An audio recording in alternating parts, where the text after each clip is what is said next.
And a welcome here to Superpowered Pop. You're here with Dan Tortora, and we are talking about the Fantastic Four. Of course, we're inside the Parker Banner Kent and Wayne studios.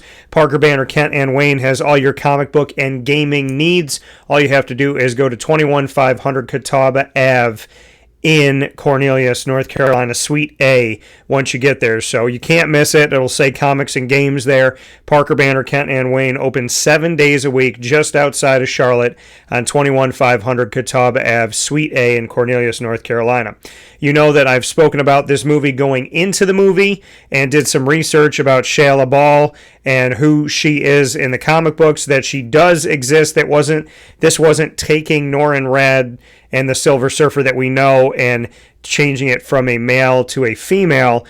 Norrin Radd and Shia LaBeouf both serve as the Silver Surfer, the Herald of Galactus in the comics, and they're actually love interests. So her existence kind of proves that he exists too. So excited to discuss this with you, of course, as we get into so many different things with the Fantastic Four First Steps, Marvel Studios' first iteration of the Fantastic Four, as the previous Fantastic Four movies came to us from 20th Century Fox. We had Fantastic Four 2, which was Rise of the Silver Surfer, and then years later another version of the Fantastic Four before we got to where we are right now. So Fantastic Four First Steps. This is your spoiler review. My rule is to give it 8 days. I believe we've given you 11 days to go and see the movie, so now it is time for us to do it. But as always, I put in the title, I put in the body that it's a spoiler, and now I will physically say it to you.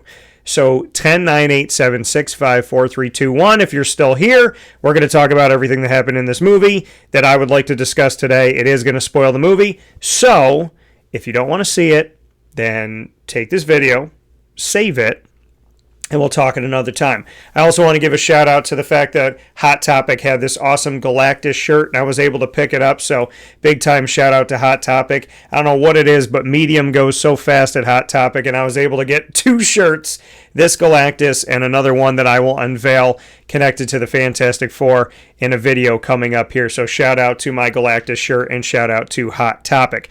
We got a lot of different things to get into here inside of the Parker Banner Kent and Wayne studios, so let's hop right into it. Well, and we'll first and foremost start off with what these characters look like. So here's our thing. Now, he's very comic book accurate. He's got that round head with the big eyebrows, and this is accurate to how he looks in the comic book. So for those that think it might look cheesy or it might look ridiculous or maybe you're not a fan of it, this is a comic book accurate representation of the Thing. And I thought that the Thing, to me, was really good in this. You know, typically when we've seen the Thing in any other iteration on the live screen, or on the, I should say live action on the big screen, or live screen to shorten it, when we do see the Thing, we have seen a more downtrodden, depressed, ominous, you know, kind of just like that heavy music, right? That bum bum, you know, like that just heavy and not a great way when it comes to speaking about the Thing. Here we see him as a lot happier, and he also seems to have a good relationship with Johnny, which I think is pretty cool. In the other iterations of the Thing and the Human Torch is typically making fun of him. So I do like that there's been a different iteration of that. And speaking of iteration here, this Human Torch does not say flame on. So remember how he said it all the way up to Deadpool and Wolverine, a.k.a. Deadpool 3, when we saw Chris Evans again. When he turns into fire, he says flame on. In this one, he does not say flame on, except for when he's holding his action figure that he gets out of the cereal box, and he goes, and he hits the button and it says flame on, flame on, flame on, and then the Thing takes it and he crushes it in his hand and he says flame off, and when he crushes it, it kind of makes this poof of smoke, which is almost like him getting rid of a flame. So I thought that was pretty cool in the movie, but he does not say flame on. Sue's powers here, we see them a similar look to that kind of bending of light here that we saw when Jessica Alba was playing Sue Storm. And, you know, I mean, we've seen the caliber of her power. Well, I don't think we've seen all of her power in this, but we've seen a lot of power coming from Sue in this movie. And she takes it to Galactus by herself. So let's get into the powers of Sue Storm, aka the Invisible Woman, shall we, to have more of a conversation about how she could take on Galactus. Now, this is from research done at marvel.fandom.com, so I want to show them some love. And so we take a look at what she has. The Invisible Woman received her powers like the rest of the Fantastic Four when cosmic rays went through their bodies when they were on a mission in space. Now, Mr. Fantastic has theorized that Sue Storm's powers are vibrational energy from the higher dimension of hyperspace, which is the home of the Celestials, which we've already seen in a movie. So there's some in the Eternals movie. Now, the only limit seems to be her own reserve. She is reluctant to stretch her powers until absolutely necessary. Hyperstorm stated that Sue barely scratches the surface of her true potential powers, and she is also capable of creation and destruction. And Hyperstorm is Jonathan Richards from Earth 967 here. And so there's that connection. Jonathan Reed Richards is his name. So, we take a look at this here. Grandparents, Scott Summers, Cyclops is his maternal grandfather, Phoenix Jean Grey is maternal grandmother, and his parents are Franklin Richards and Rachel Summers is his mother. So, a little interesting there. So, Franklin Richards, who we see in this movie, the one that ends up becoming Hyperstorm, is his son, and then it bonds the Fantastic Four with the X-Men. So, interesting down the road here, but that's a little comic book background now. The Invisible Woman has the mental ability to manipulate ambient cosmic energy for a variety of effects, including the rendering of herself and other objects invisible and the construction of solid, invisible force fields. It is in an as yet unknown manner, cosmic energy interacts with the cells of her entire body in such a way to produce a new form of energy with unusual properties. By a simple act of concentration, she can cause all wavelengths of visible, infrared, and ultraviolet light to bend around her without distortion. She also somehow directs enough undistorted light to her eyes to retain her full range of vision while she's invisible. An observer unaware of the peculiar path light takes around her body would have the sensation of seeing through her. The Invisible Woman can also mentally project the invisible energy produced within the cells of her body in order to render other people or objects invisible, which we saw when she puts her hands down when she's on the ship and she can make the ship invisible.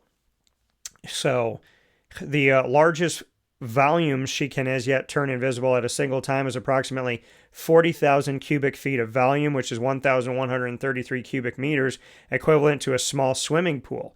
We obviously saw this bigger when she took on Galactus and she was able to put her force fields around him and continue, put her force field at him and push him into the portal. Now, while trapped inside Human Torch's body, Sue was able to make an invisible hole equivalent to the size of the moon on his body, noting she was shrinking in size. And this is all in the comic book. She's also shown to be able to turn an entire negative zone planet invisible for an extended period of time. So just craziness here. EM spectrum manipulation.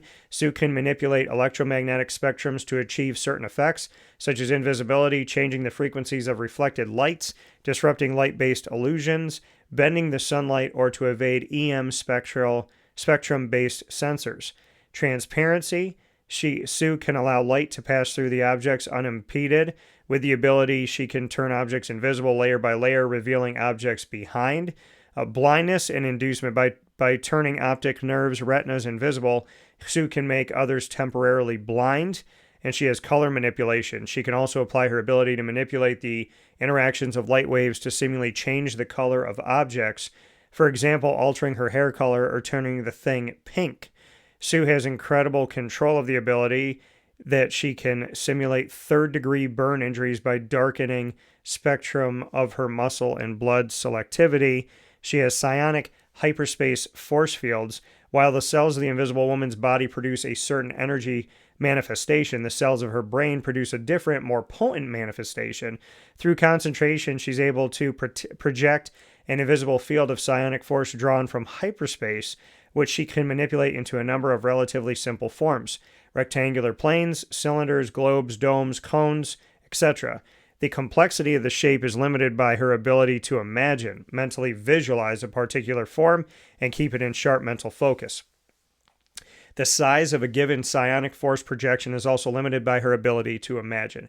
The smallest force projection she can visualize and maintain is approximately 1 millimeter in diameter, sufficient to block blood vessels or press on nerves without damaging the surrounding tissue. The largest solid force projection she can visualize and maintain is about 100 feet in diameter. She can also project large force objects if they are hollow. For instance, she could visualize and project a dome 1 foot thick, about a mile in diameter, 5,280 feet, and a dome 1 inch in thickness she can project per about 3.2 miles.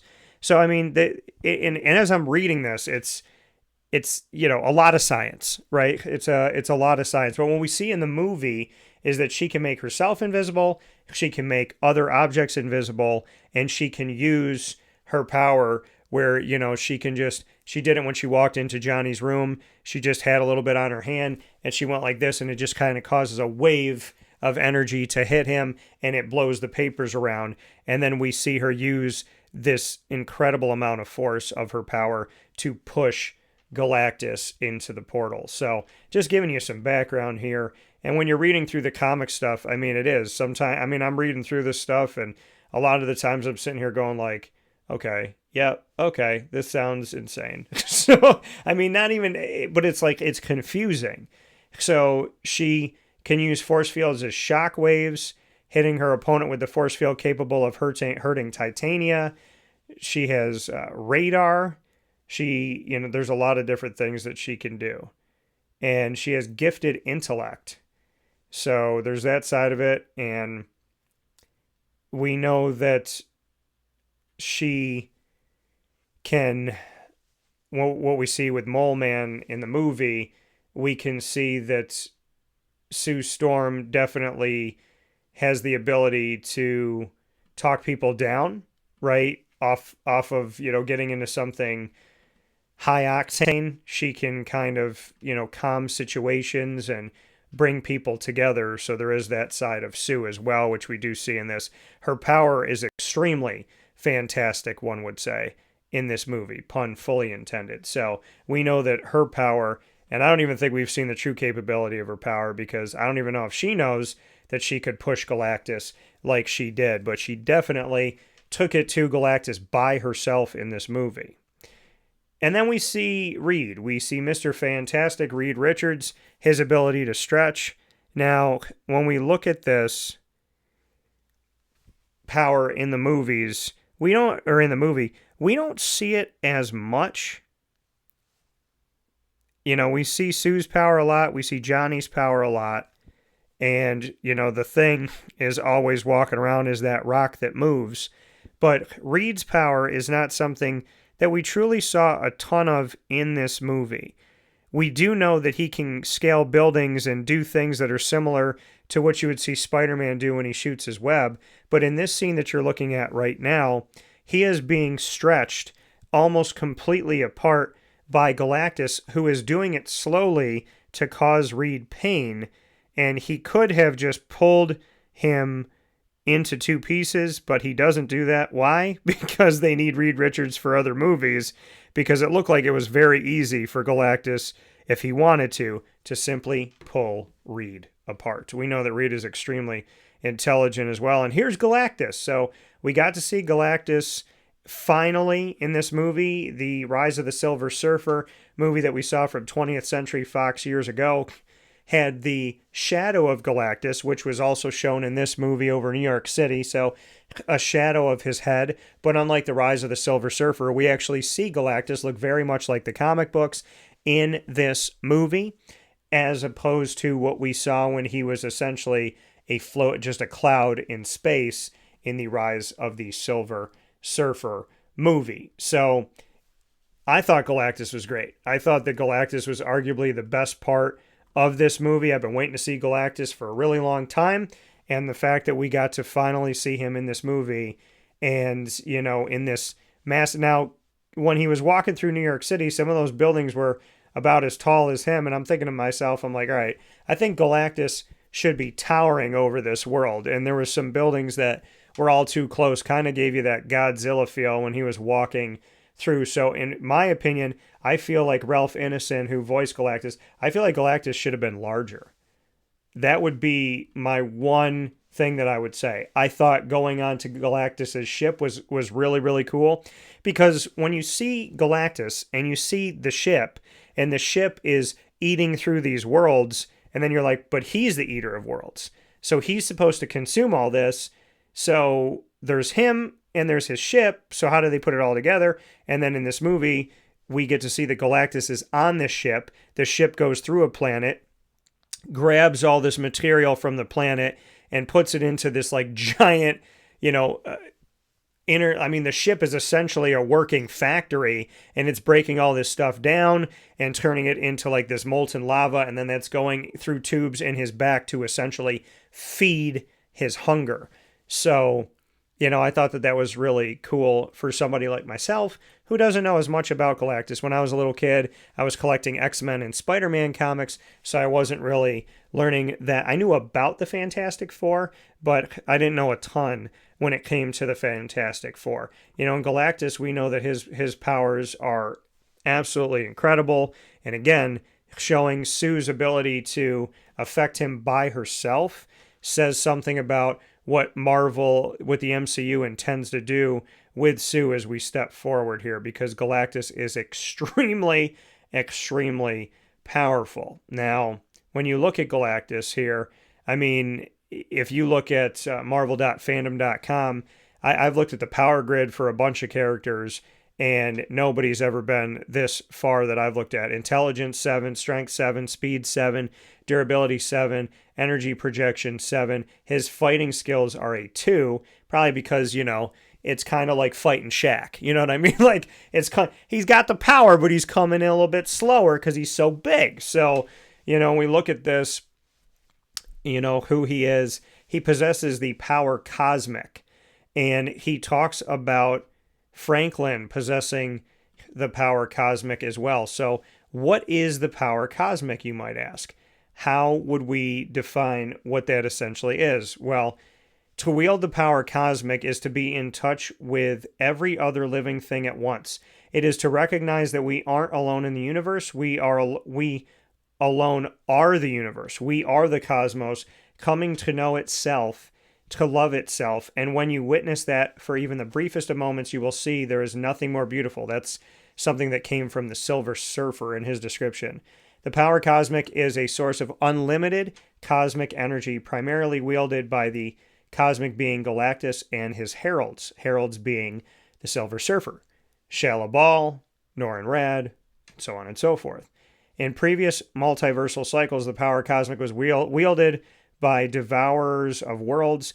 In the 6th Cosmos, the Devourer was Omnimax, and he bestowed his power cosmic to heralds. In the 7th and 8th Cosmos, the Devourer Galactus similarly imbued his power cosmic to many beings that served as his heralds. 10,000 years ago, the Shadow People created an artificial version of the power cosmic called the Old Power in the comic books. They originally sought to use it in conquering the universe, but it was too unstable and destructive, forcing the Shadow People to go to different planets to seed them with the Old Power in order to undo the damage it had caused. Only a select few could channel the Old Power, becoming known as the Old Strongs. Hyrokala would later combine the power cosmic and the old power to create the new power, which simply all the attributes had all the attributes of both. Now, Galactus can employ the available power cosmic within him to produce nearly any effect he desires, including but not limited to energy absorption and projection, size alteration, the molecular restructuring and transmutation of matter, the teleportation of objects up to entire galaxies across space and time, and the creation of interdimensional portals. The creation of force fields, telepathy, telekinesis, and cosmic awareness on a universal scale. Galactus has even been shown as capable of creating sentient life, resurrecting the dead, manipulating mortal souls, and remaking dead worlds, including their populations in every detail. So the power cosmic that Franklin has, that he sees in Franklin, this is what we're talking about. Powers like this to bring people back from the dead, which we'll talk about in a minute here. Now, as shown during the Annihilation War in the comics, Power Cosmic replaces the aura or soul of its wielders, meaning wielders of the Power Cosmic have no souls of their own. As a result, no two wielders of the Power Cosmic are the same, with the wielder's very physical form having adapted to the function of controlling and storing the Power Cosmic. The Power Cosmic is what makes the mortal Galen of Ta become Galactus. Should Galactus lose the Power Cosmic, he reverts back to his mortal form. Additionally, if Galactus' Power Cosmic is absorbed by someone else, on a small scale, it results in a herald, but on a large scale, the new recipient becomes a new Galactus-like being. After being depowered, Galen has referred his dislodged Power Cosmic as the soul of Galactus. The Power Cosmic could be cancelled out by the Zero Energy since it predated the universe. The Power Cosmic is similar to the Power Primordial, and Galacta could not tell the difference. Wielding the Power Cosmic is apparently similar to wielding the energy of a Celestial, again, that we saw in the Eternals. Wielded by the Heralds of Galactus, most of the Heralds of Galactus, including the Silver Surfer, possess certain measures of the Power Cosmic bestowed on them by Galactus during their service to him. Their abilities and degrees of influence vary, but the power can usually be expelled violently as concursive force, and sometimes used with precision to restructure molecules.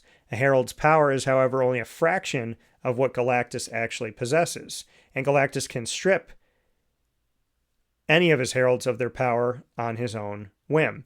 As we saw him kind of just take Shalabal off her board and suspend her in air, just like he did with Franklin Richards when he literally he looked down at Franklin and he opened up Franklin's carriage, took the seatbelt off without touching him, and then he literally floated out into space, and he's right in front of him, and you saw him go like this with his hands, like how Tony will like move things around with his technology, and we just see that this power cosmic that runs through Galactus allows him to bring Franklin into the air and essentially move him around with his hands as if there's strings on Franklin, which actually are not there. Now, the Silver Surfer has the ability to absorb and tap ambient cosmic energy into his body at will and expel those energies violently, which we saw Shalabal do when she was taking down all of the different towers that were meant to cover the Earth so that they could transport the Earth to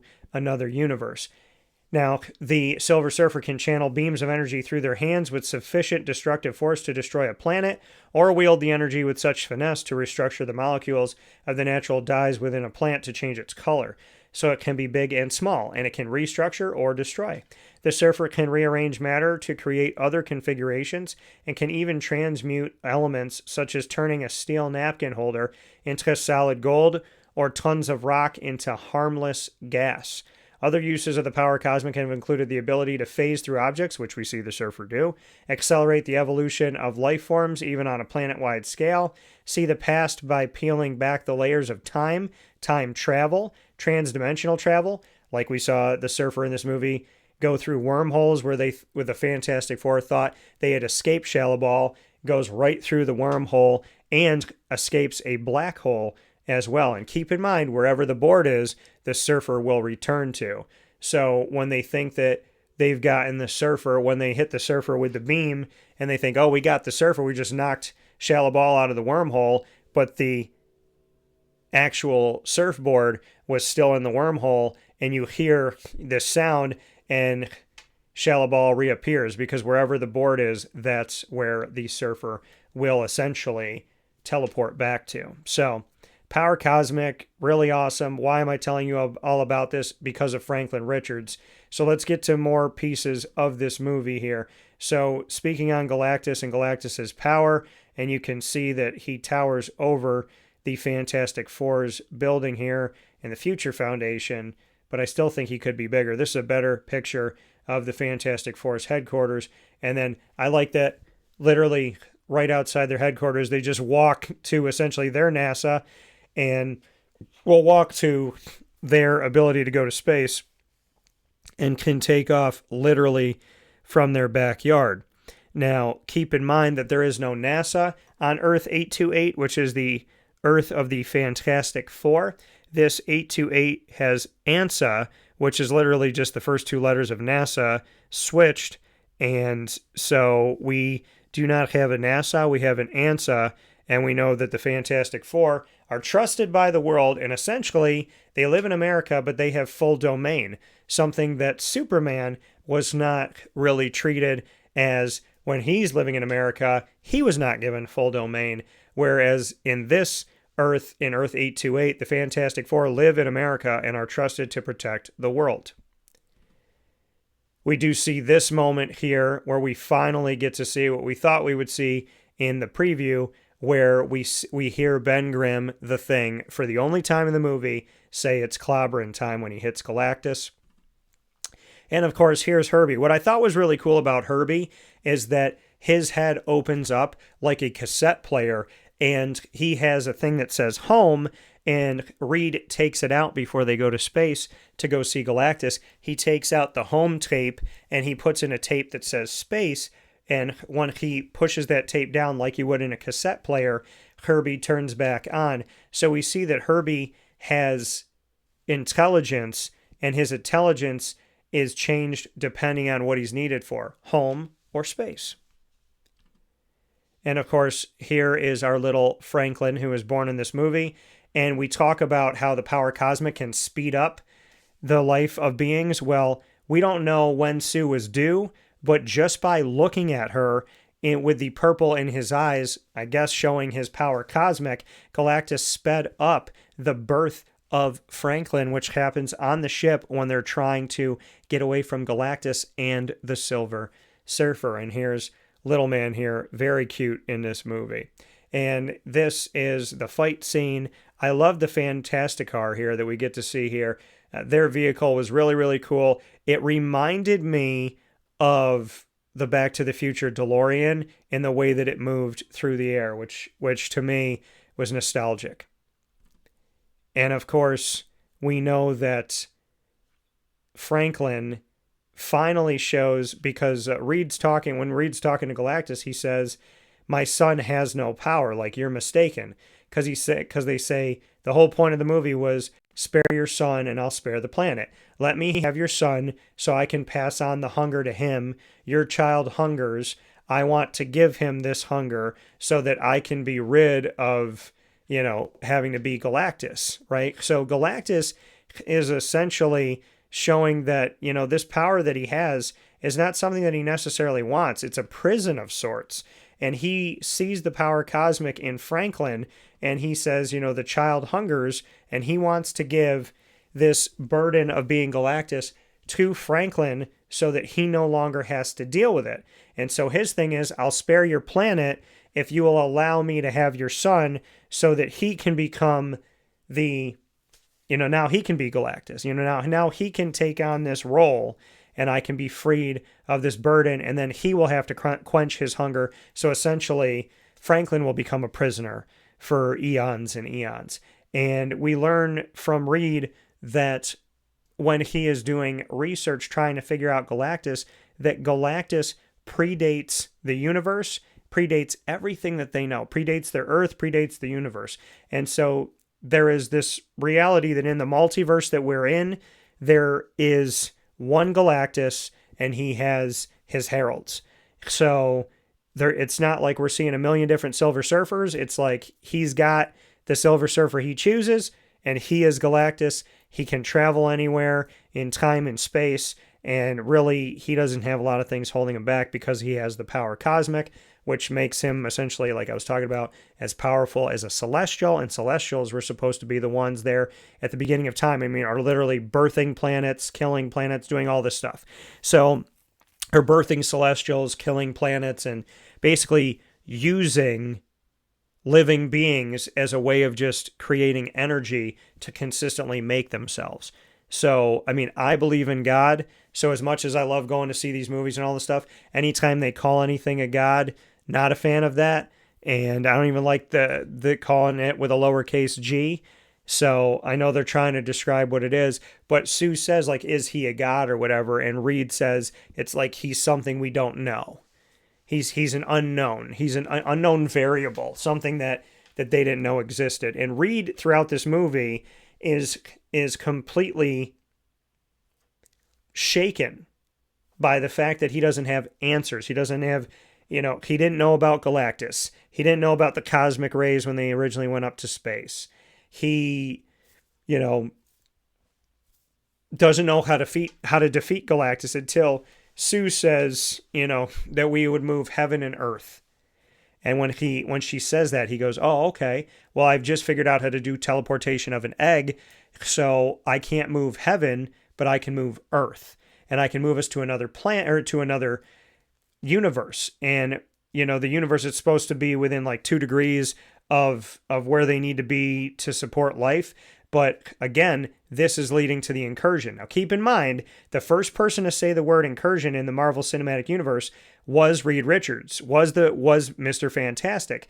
But it was the Mr. Fantastic that was played by John Krasinski in Earth 838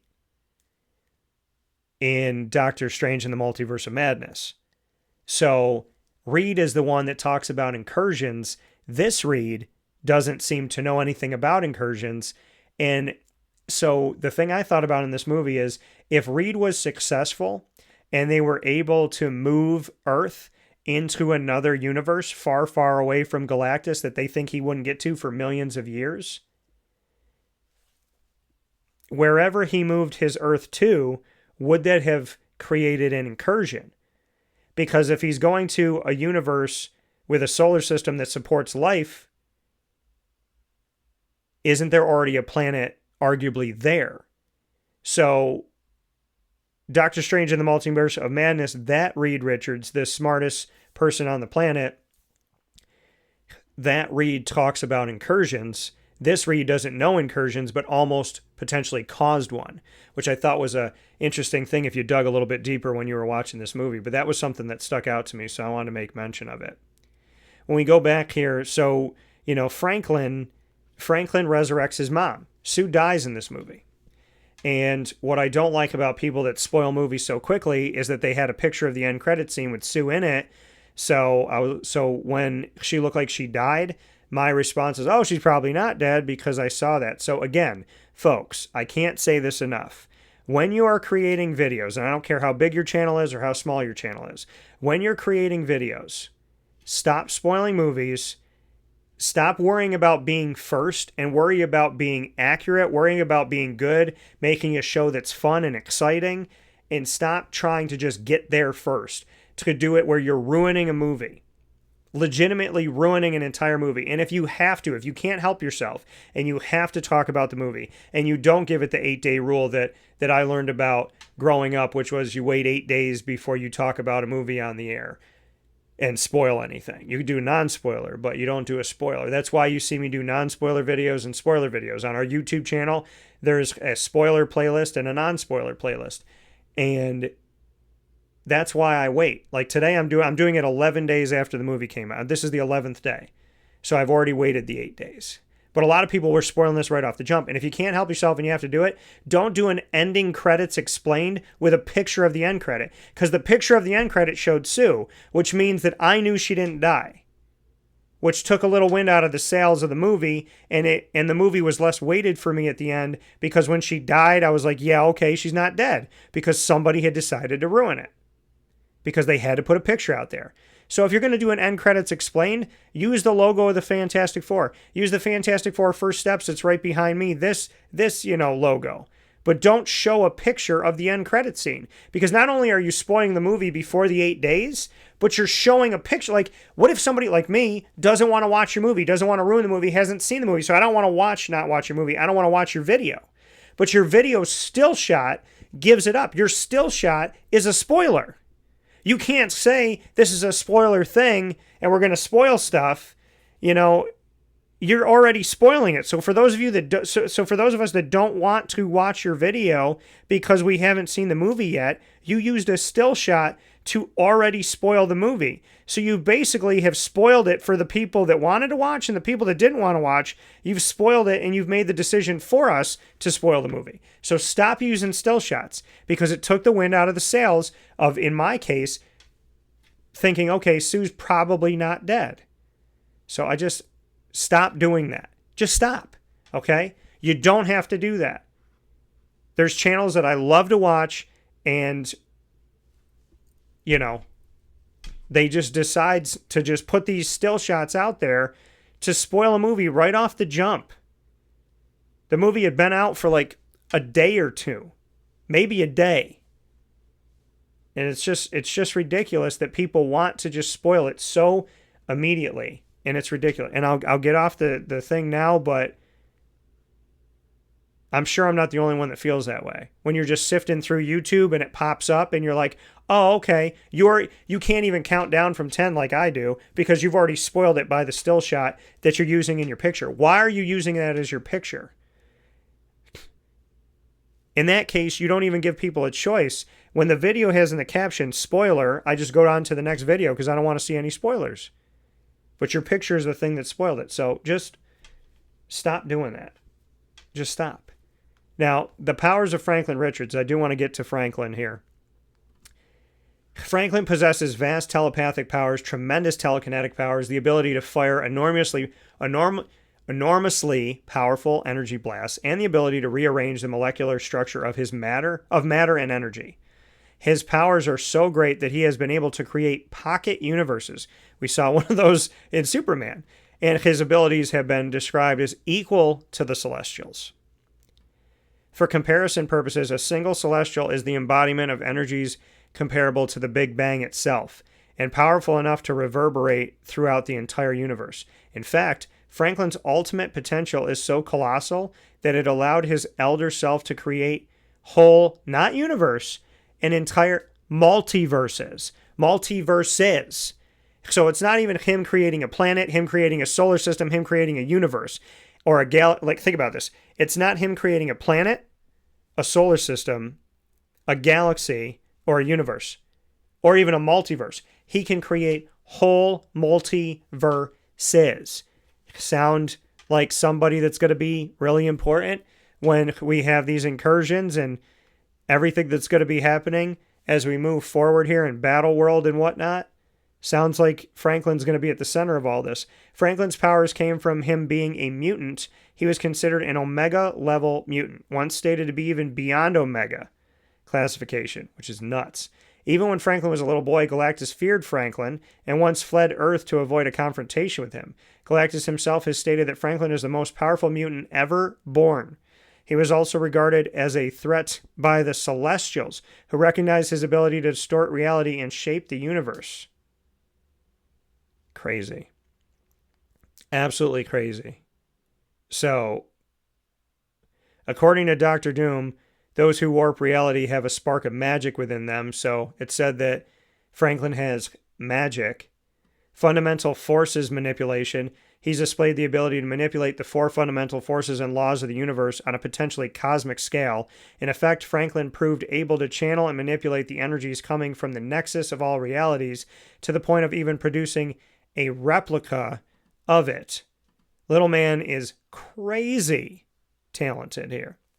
He is capable of creating or getting rid of black holes, stabilizing or reversing entropy, and modifying the speed of light or the flow of time. He can rewrite quantum mechanics to change probability, redefine space-time geometry to bend or fold dimensions, and even override the laws of thermodynamics to sustain energy indefinitely. Through his vast reality warping ability, he is able to create anything he sees in his mind. Franklin uses this ability to make anything he can imagine and manipulate it as he sees fit. Franklin can channel this energy offensively to create weapons or blasts of energy, or defensively to create force fields to protect those he loves. Franklin's also demonstrated the ability to rearrange the molecular structure of matter and energy, even up to a cosmic scale. Under the guidance of his older self, he once, for example, stabilized a sun. He even turned the assault of hostile Celestials into harmless flowers. Franklin can teleport anywhere in the known multiverse. And he can also travel back in time. Franklin briefly showed the power to duplicate in the comics as well. And he has the power of telepathy, telekinesis, which allows him to levitate and manipulate living beings, inanimate objects, and to some extent energy psionically. He can also fly. He possesses powerful precognitive abilities, which manifest themselves in his dreams, enabling him to envision possible future events. He has superhuman durability. Even though he was knocked unconscious in the comics, he managed to survive a direct celestial assault with minimal damage. The only known weakness that he has is called power tampering. Franklin used his power to alter his genes, memory, and powers themselves, making it appear to everyone, including himself, as if his powers depleted through overuse until he lost them completely. While doing so, he also currently presents himself as a depowered human mutate, like his parents, creating the narrative of him masking as a mutant through the subconscious use of his powers, which also prevented him from using the Krakoan gates, as they did not recognize him as a mutant genetically. He can currently access his powers and memory of his own tampering of them only for 1 day a year and can remove these limitations at will, but currently does not want to, as he wants to enjoy a normal life as a teenager. So this is in the comic books. So he can, essentially, he doesn't have a weakness because what I just read you is he used his powers to alter his genes, memory, and powers themselves, making it appear to everyone, including himself, as if his powers were depleted. So really, he doesn't have a weakness. Franklin Richards is insanely powerful, beyond insanely powerful. And we saw that when he brought his mother back after she died in the Fantastic Four First Steps at the end of the movie. And we saw in her eyes the cosmos, because this little Franklin is already extremely powerful as a little newborn baby. And when she wakes up, she says, he's not like us, he's more. He's not like us, he's more. So much more. And we'll figure out how much she knows as we continue to learn about her. In the end credits scene, we see this guy, and somebody knows about Franklin besides Sue. Someone else knows of the power cosmic that exists with Mr. Franklin, because he is greeted by Dr. Doom, a.k.a. Victor Von Doom, a.k.a. your boy that puts together this battle world where he pieces together different worlds. And Dr. Doom tries to make himself essentially appear to be God. Again, I don't like that because there's only one God. And in the comic books, he trying to play that. But in this, we have no idea what we're going to get with Dr. Doom. But what we do know is the Fantastic Four uses the number 4 a lot. In this movie, they are using the number 4 through time. And this end credit scene is 4 years after the end of the movie. And so now we're seeing Franklin, who's around the age of 5, and he is looking right into the eyes of Dr. Doom, and he's touching his face. So he seems to know who Doom is. Interesting. I would say ultimately, and why am I using this picture? Because as the Thing tastes that sauce that Herbie's making, I feel like this movie, to go off of what the Thing is doing, is magnifique. I thought they did a good job here, and I think this Fantastic Four, the more I saw it, the more I liked it. I saw the movie 3 times, and today, as I'm filming this with you, I'm coming off of seeing the movie in IMAX 3D, which I would suggest anybody goes to see. Now, I do want to make mention of what you're seeing on the screen now. There's 2 things that I saw in this movie that were in Rise of the Silver Surfer.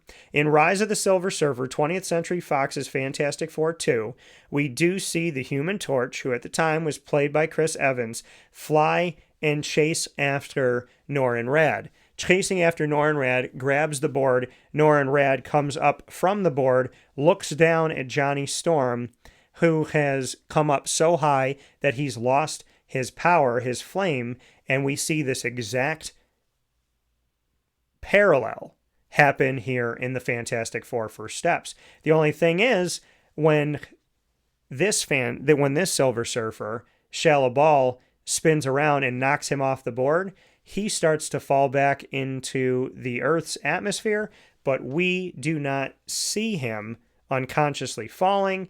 We do not see how he gets his powers back. It literally just cuts to the next scene and he ends up being okay. In the Fantastic Four Rise of the Silver Surfer, there's the thought that Chris Evans could die after he lost his power. So I thought that that was interesting. And this part was also something that was taken, in my opinion, as a parallel from Rise of the Silver Surfer. And that is when we see Shallabal come down to Earth and she has a speech that she is doing in the middle of a city, similar to Norrin Radd's speech in the middle of a city in Rise of the Silver Surfer. So that Rise of the Silver Surfer movie that we saw that came from 20th Century Fox wasn't bad. The board, similar looking, and the ability to that when we see Norrin Radd's Silver Surfer and Shallabal's Silver Surfer go through something, like she goes through the helicopter and he goes through a building, we hear that kind of liquidy, watery sound. So the way it looked on screen for Rise of the Silver Surfer and Fantastic Four First Steps, very similar. The way it sounded, very similar. How Norrin Radd comes down and greets the Fantastic Four, similar to how Shallabal does it. And like I said, Johnny chasing after, grabbing onto the board, and losing his flame and falling back toward Earth. That happens in both Fantastic Four Rise of the Silver Surfer and Fantastic Four First Steps.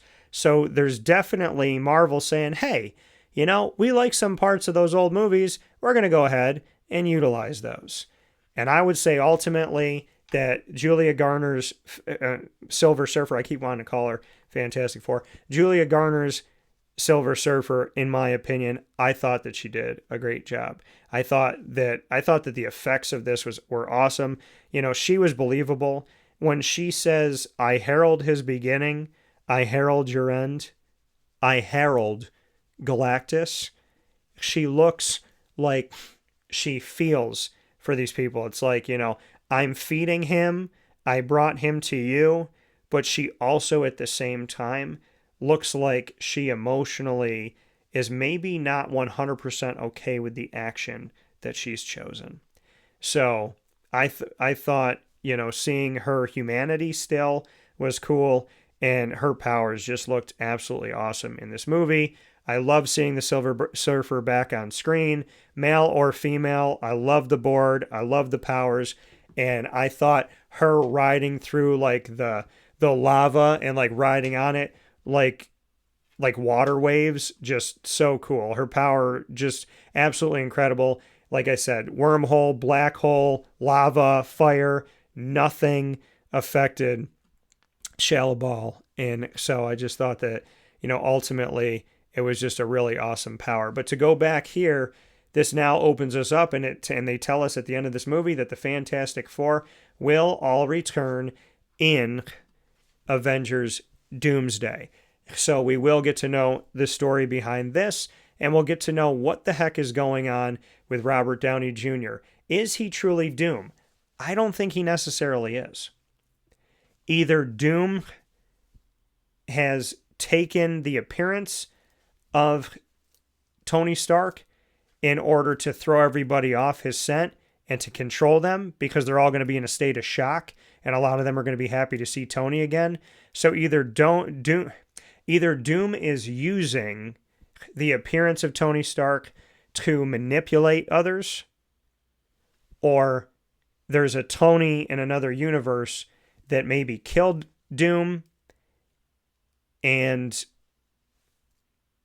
like took his powers before he... There's a lot of different things that could be going on. Either this is a manipulation where Doom has taken the appearance of Tony, like I said before, to manipulate those that love and trust Tony. Or Tony, or there's, in another universe, Tony Stark, Iron Man, defeated Doom and assumed his powers. Or there's a universe where there's just somebody that looks like Tony that is actually Victor. I mean, it's a lot of different things that it can be. It's either Victor playing Tony, Tony playing Victor, because there could be this Tony playing Victor, but it could also be that, I mean, he's got whoever this is, whether it's Robert Downey Jr. or not. You know what I mean? Like whoever, whether it's Tony or not, whoever this Doom ends up being, they have the power, right? They have this power. They just appeared in the home of the Fantastic Four at the end of this movie, 4 years later. So they can travel through time. So my question is Victor appearing to look like Tony? Is this Tony that has gone too far with a suit of armor around the world and has just lost it and has become this Victor Von Doom, right? He's become a dark, distorted version of Iron Man? Or did the actual Iron Man fight in another universe with Victor Von Doom, win and gain his powers? Was he able to transfer Victor's powers because he realized what Victor could do? Does this have any connection to Avengers Endgame and Tony's decision to take the stones and snap his fingers because he had already seen something? You know, keep in mind, the Tony Stark that we know from Earth 616 perfected time travel. And he's incredibly smart. Created artificial intelligence, all kinds of stuff. So we don't know what Tony knew before he seemingly died. There's a lot of things that this could be. It could be Tony. It could be Victor. There's a lot that could be going on here, and I'm excited to see what's coming here as we step forward. Pedro Pascal as Reed Richards. I mean, did he look like Reed, and was he as awkward as other iterations of Reed, and like how I think a scientist should be? Not as much. I still think that Pedro is kind of that like GQ version of Reed, but, you know, I thought he did a good job. His tears at the end and his emotion over thinking that Sue died, and then hearing Franklin cry and want his mom, and hearing and seeing the pain get even deeper for Reed, was one of the best scenes of the movie. And Vanessa Kirby, I thought she did a great job as Sue Storm. And Eben Moss Bacharach as Ben Grimm, you know, I enjoyed The Thing. I thought The Thing was good. Joseph Quinn as Johnny Storm. I really liked him. You know, there's an innocence to him. He wasn't just like that playboy and all that stuff. We saw the intelligence of the Human Torch in this movie. We saw the humanity, the friendship between him and Ben. So I like this Human Torch better. Shia LaBeouf by Julia Gardner, I already said. I really liked her. Ralph Ineson, Galactus. I thought Galactus, all the work that everybody did that doesn't get the love for, that's creating these characters and making these larger-than-life things come alive in this, you know, crazy work that they're doing with the artistry and him voicing it. I thought it was awesome. Rachel Brosnahan, Natasha Lyonne, you know, excited to see what that's going to be for the future of all this. And, you know, Ada Scott, who played Franklin Richards, awesome. I liked Herbie. Matthew Wood was the voice of Herbie. So shout out to Matthew as well. And, you know, director Matt Shackman, the writers Josh Friedman, Eric Pearson, Jeff Kaplan. To me, this is a good movie. To me, this is setting something up. And keep in mind that when there was a giant fight in New York City, where did Thanos send Loki to? He sent him to have this big fight at Stark's Tower. And here we are on that was Earth 616. And here we are on Earth 828. And where is the being from outside of the Earth coming from? Or where is this being outside of the Earth having a fight? New York City. And where does he attack? The Fantastic Four's building instead of Stark Tower. So I just think it's funny, the parallels of Thanos and Stark Tower in New York City, and then Galactus and Galactus and the Fantastic Four home and the Future Foundation here in this version of New York City. So this is Earth 828, not to be confused with 838, which I think they wanted to do. I think they wanted to confuse us. But 838 has the Illuminati in the MCU. 838 was ravaged by that version of Doctor Strange and then Scarlet Witch going there. And now we have 828 that was almost completely destroyed by Galactus. And we will eventually find ourselves back on Earth 616, which is the main Earth of the comic books. And it is the home of the main storyline of the Marvel Cinematic Universe, which is paralleling the comics. So, with that being said, I thank you for watching this spoiler review of the Fantastic Four First Steps. By the way, I think I finally figured out what first steps mean, and I saved this until last. I believe that first steps are the steps that Galactus took backwards and fell into that portal because we don't know where he got transported to. So I think those first steps are saying that they think that they got rid of Galactus, that they got rid of the threat, when in actuality, those were just the first steps of what the Fantastic Four did to put the multiverse into chaos. I think by getting rid of Galactus into this portal, that was the first steps toward potential doomsday, and an incursion or incursions. So I actually think the first step stands for Galactus, and I think that those were the steps backward, and what was originally looked at as a good thing by getting him away from Franklin and away from their Earth is actually going to backfire, as the Fantastic Four are going to have to help the multiverse try to hold off Galactus and in an incursion or incursions. So I actually think the first steps have to do with Galactus. Let me know what you think in the comments. Appreciate you as always. Parker Banner, Kent and Wayne Studios. Go and visit Parker Banner, Kent and Wayne on 21500 Catawba Ave, Suite A in Cornelius, North Carolina, 7 days a week for your comic book and gaming needs. And as always, remember that your true hero lies within. This is Superpowered Pop. I'm Dan Tortora, and I think we've only just begun to see the hunger of Franklin, Galactus, and what is going to happen when universes collide.